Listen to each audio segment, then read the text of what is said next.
Do you want your text like this? First, go to App Store. Now type Fizmoji keyboard. Now install it. I already have mine installed.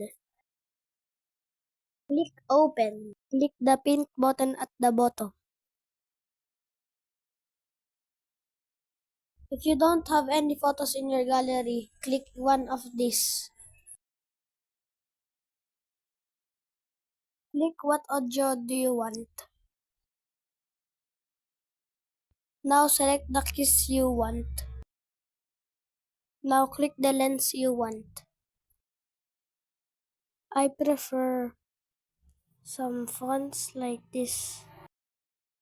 Now click the swipe and select the swipe like when you swipe at the keyboard. Now select your effects you want on the keyboard.